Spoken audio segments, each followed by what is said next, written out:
Olá, meus amores, sejam muito bem-vindos a mais um vídeo aqui do canal. Como vocês podem perceber, tudo que eu planejei para agosto não deu muito certo. Agosto foi um mês que passou meio turbulento por aqui. Alguns disseram que pode ter sido Mercúrio retrógrado. Talvez. Eu não acredito muito nessas coisas de astrologia, mas o que eu posso falar para vocês é que agosto meio que virou de cabeça para baixo. Eu sou muito organizada, né? Então eu sempre consigo fazer minhas coisas dentro do planejamento. Então eu leio os livros antes, eu produzo os conteúdos antes e vou liberando aos poucos para o pessoal do clube. Mas esse mês eu tive uma sensação horrível, que eu estava sempre correndo atrás, estava sempre atrasada. Eu passei o mês de agosto todo com essa sensação. Eu não consegui gravar vídeo direito, eu não consegui para poder produzir o conteúdo do clube já demandou um tempo absurdo. Talvez seja por conta de uma das leituras que a gente fez no mês, talvez seja, ou talvez não, mas a gente vai conversar sobre isso aos pouquinhos, tá? Bom, no vídeo de hoje eu vou trazer para vocês um encerramento do mês de agosto, já que eu não consegui produzir os vídeos de resenhas para vocês, tá? Então aqui eu vou contar para vocês todos os livros que eu li no mês de agosto, que não foram muitos, foram só os livros do clube, e também vou falar com vocês os filmes que eu vi e as séries que eu assisti, que eu tinha comentado que eu ia começar a trazer para vocês no vídeo passado. Também não foi muita coisa, mas foi o que deu para fazer. Então, pega a vinheta e vamos lá!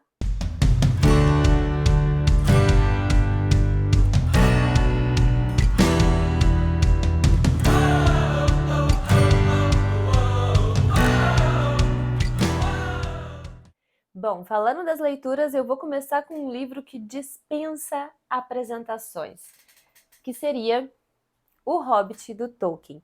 Para quem não sabe, a gente começou um clube de lendo Tolkien e o primeiro livro do clube foi O Hobbit. Talvez esse livro também tenha mudado um pouco a minha rotina de leitura, porque foi um clube a mais dentro do mês que eu não estava acostumada, né? Mas essa aqui é uma leitura simplesmente sensacional. Apesar de ser um livro considerado literatura infanto-juvenil, aqui a gente começa a entrar dentro do universo que o Tolkien criou, que se chama Legendário, de uma forma muito simples e muito gostosa. Aqui a gente tem um livro muito lúdico, onde a gente começa a ser apresentado para os principais personagens de toda a saga. A simplicidade da jornada desse hobbit, do Bilbo Bolseiro, pode ser muito enganosa, porque o autor usa essa aventura inicial como pano de fundo para uma mitologia gigantesca, onde ele vai inserir diversos seres e diversos personagens dentro desse universo. A gente começa a conhecer os hobbits, que é o personagem principal, a gente começa a conhecer também os elfos, os meio-elfos, os anões, os orcs, os goblins, os wargs, as águias, todos personagens que também vão estar presentes dentro do livro do Senhor dos Anéis. O que marca muita gente durante todo esse processo de leitura do Hobbit é justamente esse desenvolvimento do personagem, porque aqui, como eu já falei com vocês, a gente tem um protagonista inesperado que vai partir para uma aventura. O Hobbit são serizinhos, assim, muito agradáveis, que gostam do recato, que gostam de ficar dentro de casa, ler um bom livro, uma boa refeição, ficar sentado, né, do lado de uma lareira, e eles não gostam de sair do seu cantinho para se aventurar. Apesar de que o personagem principal desse livro tem uma descendência um pouco diferente dentro dos hobbits, que é a descendência da família Tuck, que faz com que ele tenha lá no fundinho uma vontade de se aventurar. E é isso que a gente vai ver aqui. Um protagonista que ninguém considerava forte se tornar forte durante uma jornada.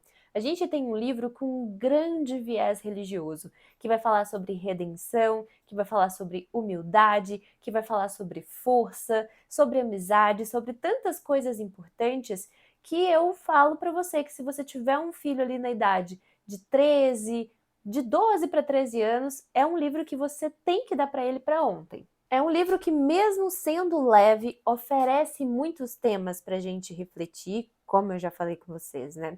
E essa jornada do Hobbit aqui, ela é imprescindível para o início do Senhor dos Anéis, porque é aqui em Hobbit que aparece o um anel, o primeiro anel, o anel mais poderoso de todos.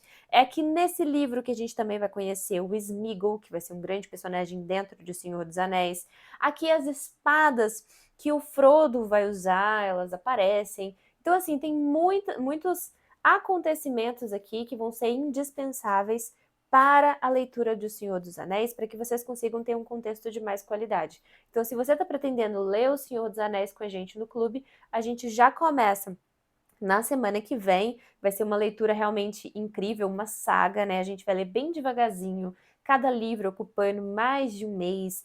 O primeiro livro, A Sociedade do Anel, a gente vai ler em 2 meses. Então é uma leitura lenta para a gente conseguir desfrutar e ir aprendendo durante o processo e compreendendo um pouco mais de toda essa mitologia que o Tolkien criou. Eu não vou trazer para vocês uma resenha mais completa sobre o Hobbit, porque quem participou do clube já teve acesso a esse vídeo, que agora vai estar exclusivo para os assinantes do clube. A minha segunda leitura do mês também foi simplesmente sensacional. Foi uma releitura, para falar a verdade, que foi O Conto da Aia, da Margaret Atwood. Eu tinha lido esse livro pela primeira vez em 2017. Eu inclusive deixei ele no trabalho e fui lendo de pequenas e pequenas vezes, né? Mas a releitura, caramba, foi simplesmente sensacional e tornou esse livro muito maior para mim. Esse aqui é daqueles livros que te deixam com uma espécie de nó na garganta do início ao fim da leitura.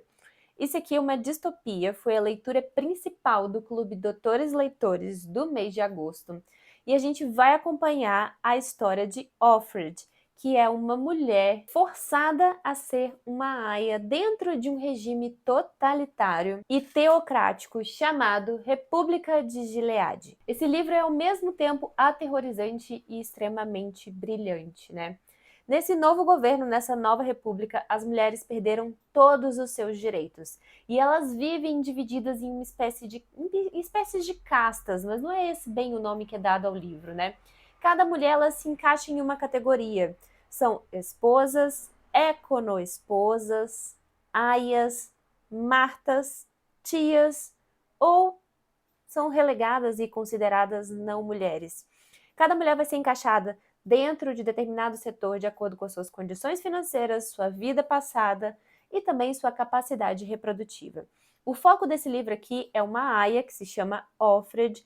E sim, gente, a gente está aqui num período de transição, porque essa mulher viveu no mundo normal, no mundo presente, que é o mundo que a gente vive hoje, e agora ela está sendo obrigada a se tornar simplesmente um útero ambulante dentro desse governo.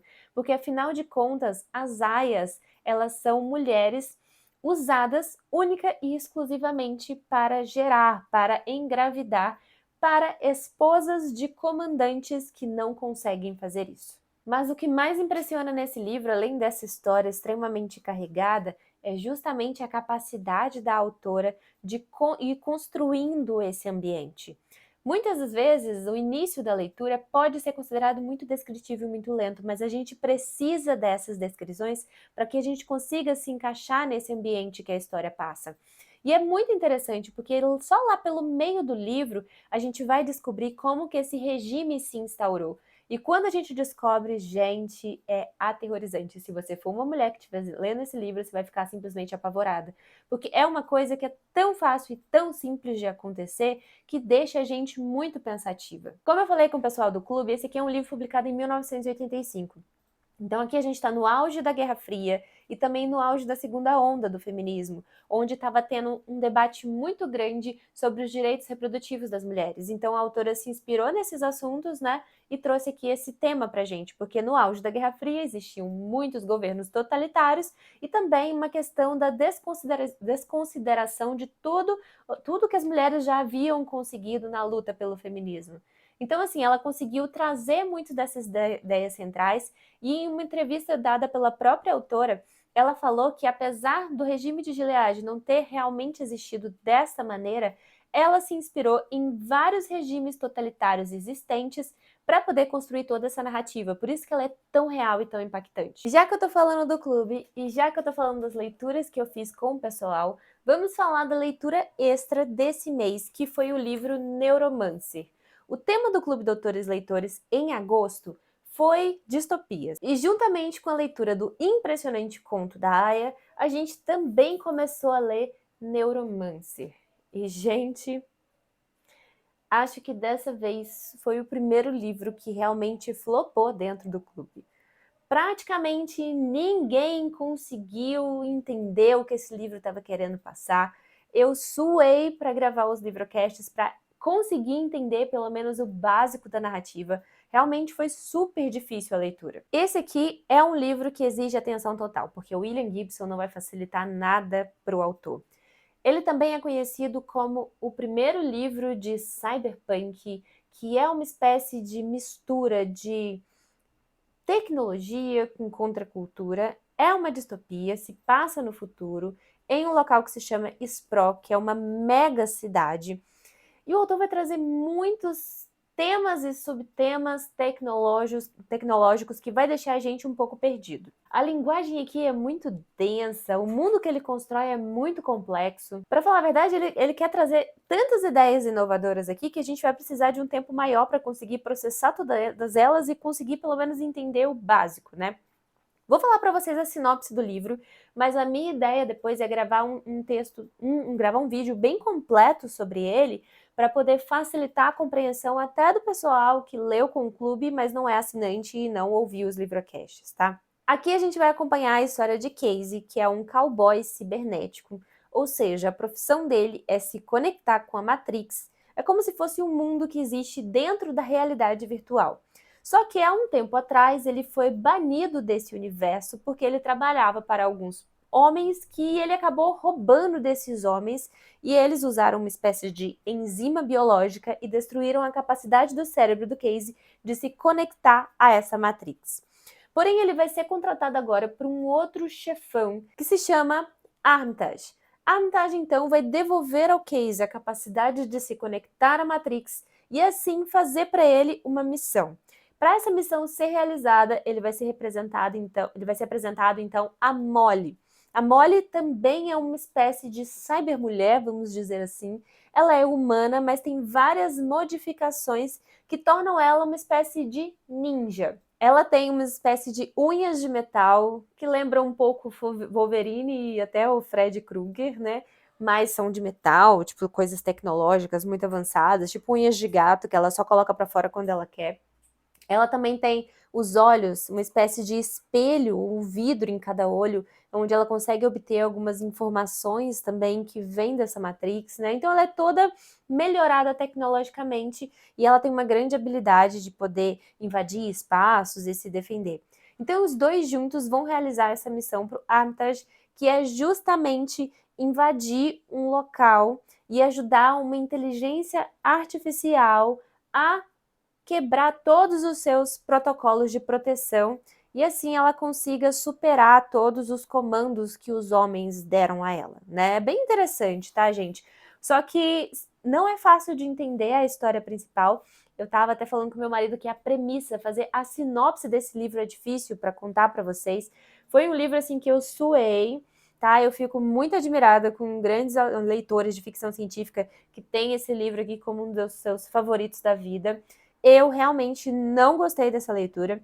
Eu comprei todo o box que vem os livros seguintes, que é Mona Lisa, Overdriver e Count Zero. Eu não vou continuar lendo, porque se eu não conseguir nem ter um grande entendimento do primeiro, que vai trazer toda a base da trilogia, eu acho que eu não vou conseguir entender os outros.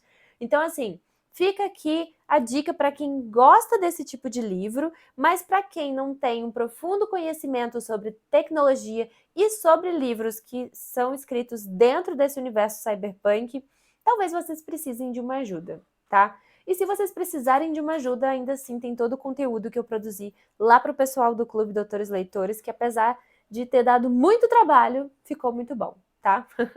É isso, gente. Essa foi a terceira leitura do mês e eu acho que justamente foi ela que fez com que o mês ficasse todo agarrado, tá? Porque normalmente eu faço uma média de, sei lá, a cada 20, 25 páginas eu gravo um livrocast para o pessoal do clube.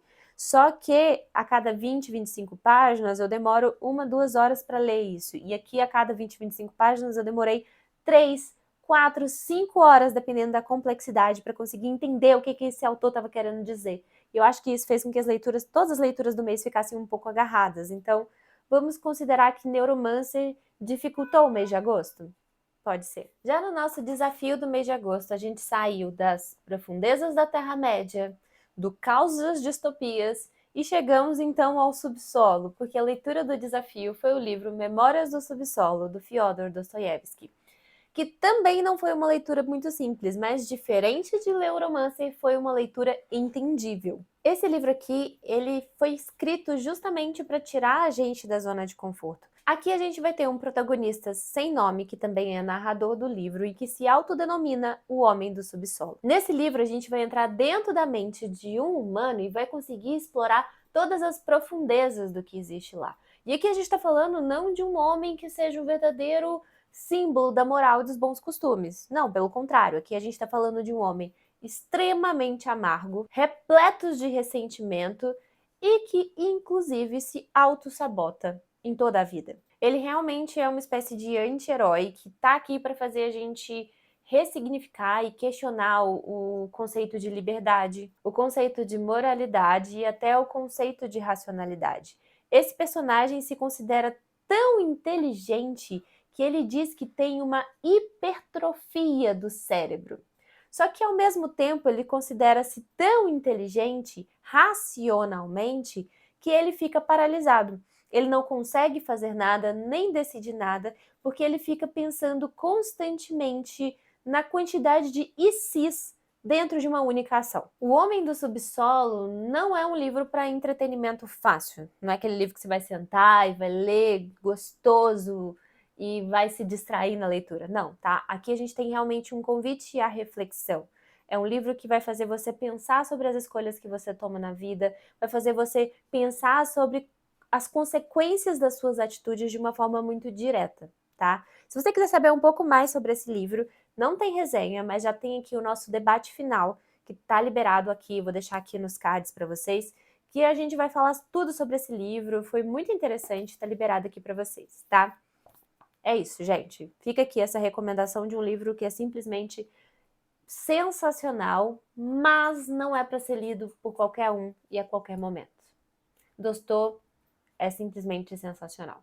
E para finalizar, porque o mês foi um mês muito esquisito de leituras, muito denso, muito carregado, talvez por isso que tenha sido um pouco mais agarrado, eu fiz uma releitura de um dos meus livros favoritos do Stephen King até hoje, que é Misery, Louca Obsessão. Se você nunca leu nada do King, talvez você conheça já esse filme que se chama Louca Obsessão, que é simplesmente sensacional, tá? King escreveu Misery para ser publicado sob o seu pseudônimo Richard Bachman, porque é daquele mesmo estilo de livros onde a ruindade aqui está dentro do ser humano, não tem nada de sobrenatural aqui dentro desse livro.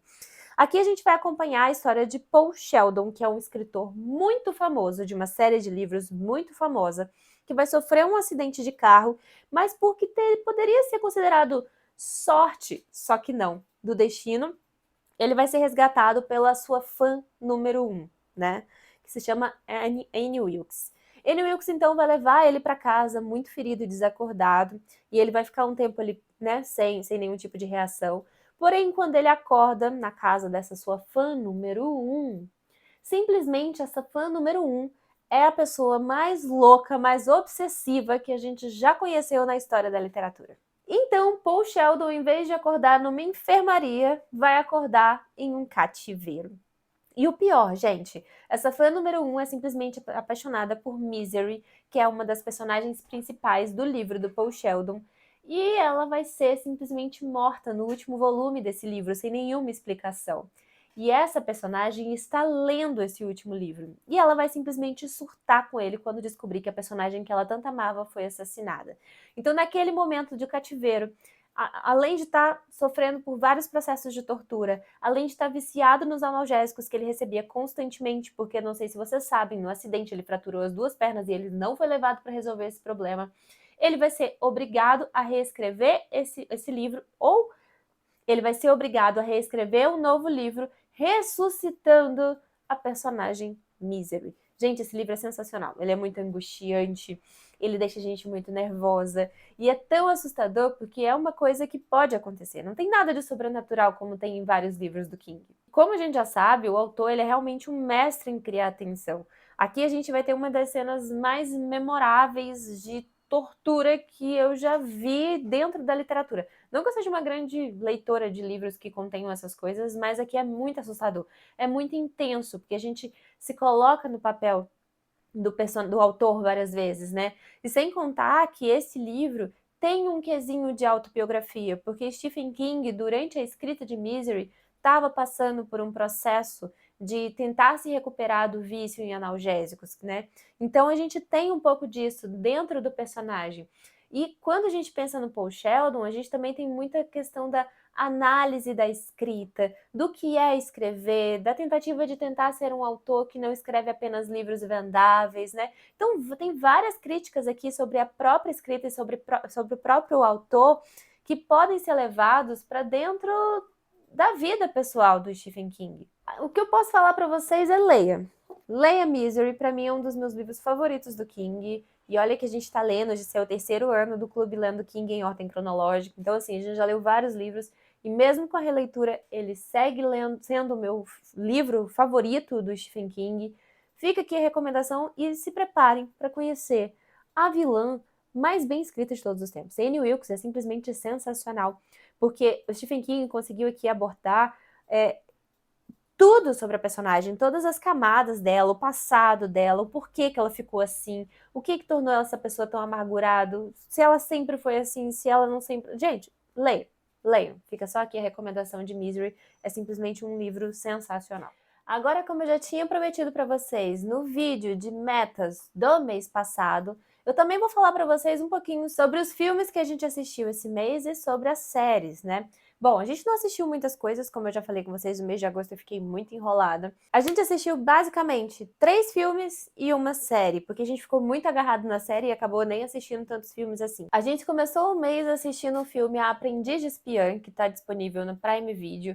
É uma comédia de ação bem levinha, bem gostosa, daqueles filmes que você não precisa ficar pensando muito para poder assistir. Aqui a gente vai acompanhar um padrasto e uma sobrinha que vão fazer uma viagem para a Itália. E o que começa com uma missão muito simples para esse padrasto que era um ex-agente de campo da CIA, mas agora é um agente mais da parte burocrática, acaba virando uma missão, porque na realidade um dos colegas da filha dele que vai para a Itália é o filho do chefe dele da CIA.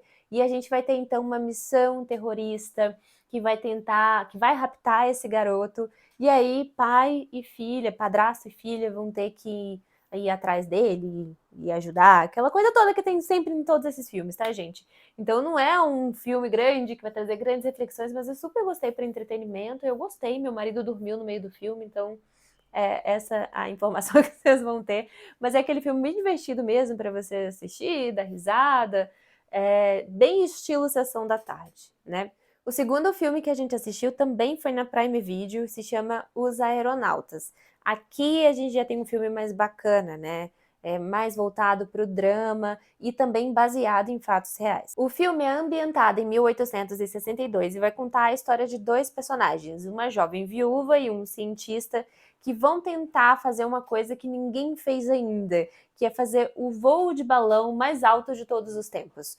Esse cientista, na realidade, ele estuda meteorologia, que ainda é considerado, nesse tempo, em 1862, uma ciência bem fajuta, porque as pessoas consideravam impossível prever o tempo. Então eles vão entrar nessa jornada para fazer esse voo mais alto de todos. É muito interessante, né? Toda a luta que ele teve, a batalha para conseguir um balão, porque ele era um cientista que não tinha muito dinheiro, para tentar fazer com que a pesquisa dele fosse considerada importante, né? Para eles fazerem esse voo de balão, eles meio que superam também o limite humano até o momento, né? Como eles vão descobrir pela primeira vez que à medida que você sobe num balão, a temperatura diminui, qual que é o limite disso, o que acontece, né, nas camadas mais superiores da atmosfera. Gente, é um filme muito interessante, tá? É baseado em fatos reais mesmo, não é a história real, tá? A gente tem a mulher nesse livro, a jovem viúva, ela realmente não existiu. Ela é uma mescla de outras mulheres que existiram na aeronáutica, uma espécie de homenagem a todas as mulheres, mas a história do cientista é real, esse voo de balão realmente aconteceu, tá?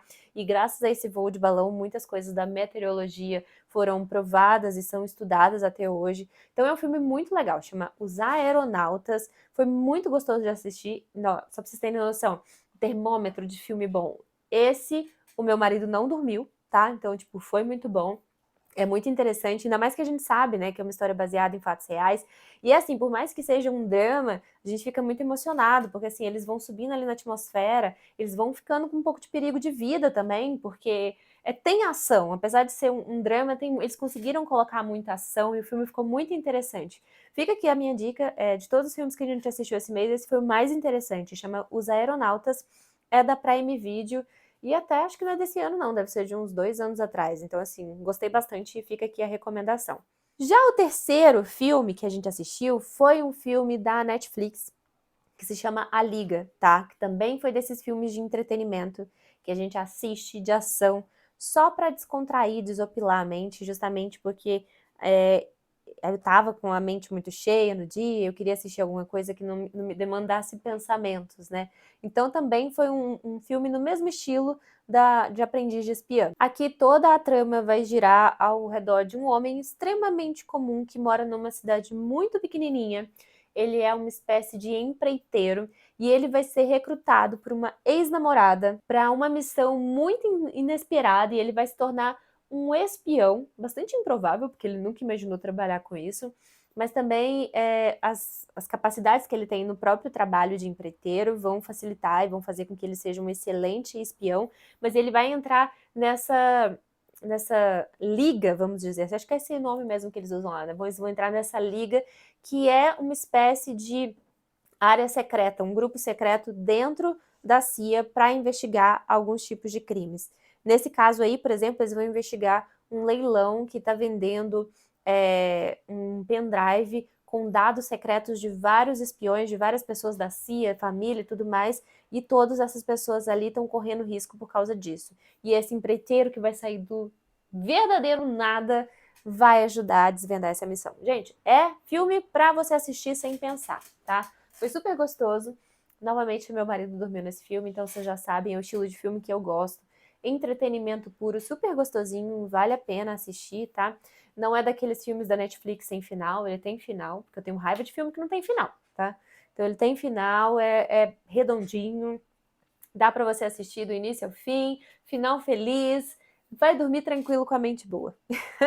Então fica aqui mais essa dica de filme, mas assim, dos 3 filmes que eu assisti esse mês, realmente Aeronautas foi a melhor indicação que eu posso deixar para vocês aqui, tá? Lembrando que é uma história romantizada, mas ainda assim é incrível. E a série, né, gente? Por que a gente assistiu só esses 3 filmes? Porque a gente começou a assistir na HBO Max a série A Casa dos Dragões, que a gente não tinha assistido. A gente assistiu Game of Thrones já tem bastante tempo. E a gente não assistiu a primeira temporada na época que ele foi lançada. Então a gente fez a assinatura da HBO só pra gente conseguir assistir essas 2 temporadas e a gente assistiu praticamente em todo o intervalo que a gente tinha durante o mês e finalizamos as 2 temporadas e eu fiquei simplesmente apaixonada, né? Eu já sou apaixonada por Game of Thrones e é incrível como essa história vai suscitando na gente toda aquela adrenalina da saga, né? Então, House of Dragons, Casa dos Dragões, é um prequel, ou seja, é uma série que acontece antes do que aconteceu com Game of Thrones, bem antes, quase 300 anos antes. A série vai abordar novamente a Casa Targaryen, né? E toda a luta ali pro trono de ferro. Todos os personagens são muito bem escritos, muito bem desenvolvidos, a gente se apega novamente a personagens e novamente a gente tem o coração massacrado, porque Game of Thrones eu dizia assim, você gostava de um personagem, ele morria. Temos algo parecido aqui, então lembra muito aquela experiência de Game of Thrones. A gente se envolve também com a Guerra dos Tronos, porque, claro, né, Game of Thrones, a gente tem a Casa dos Dragões, também vai acontecer essa guerra pelo trono, né, porque o rei vai morrer, e aí a herdeira que ele tinha deixado oficialmente vai ser deposta do trono, vai ter esse trono tomado, vai sofrer um golpe, e aí vai se acontecer essa Guerra dos Tronos. Gente, é uma delícia, tá?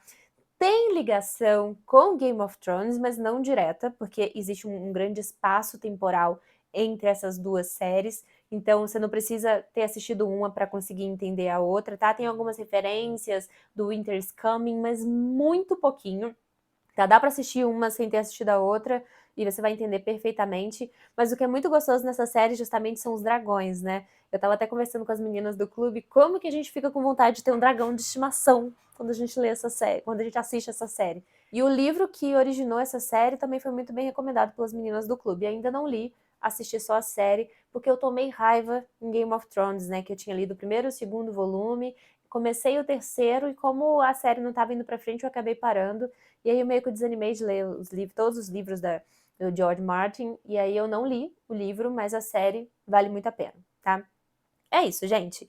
Eu trouxe para vocês, então, um resumão do meu mês cultural, né? O que eu assisti, o que eu li. E eu espero que vocês tenham gostado desse estilo de vídeo, né? Falando dos livros e também dos filmes, trazendo um apanhado geral do mês, falando um pouquinho sobre cada livro que eu li. Não sei se vai ficar um vídeo muito extenso, tá? Mas eu acho que vai ficar um vídeo interessante dessa forma. E eu espero que vocês possam aproveitar e me dizerem aí se vocês gostaram desse tipo de vídeo, se vocês não gostaram, para eu poder melhorar ou não aí nos próximos meses. É isso, pessoal. Muito obrigada novamente por vocês estarem aqui. Não deixa de se inscrever no canal se você gosta de vídeos como esse. Não deixa de curtir esse vídeo para me ajudar e compartilhar para ajudar que a gente cresça ainda mais, tá? É isso, pessoal. Até a próxima. Tchau!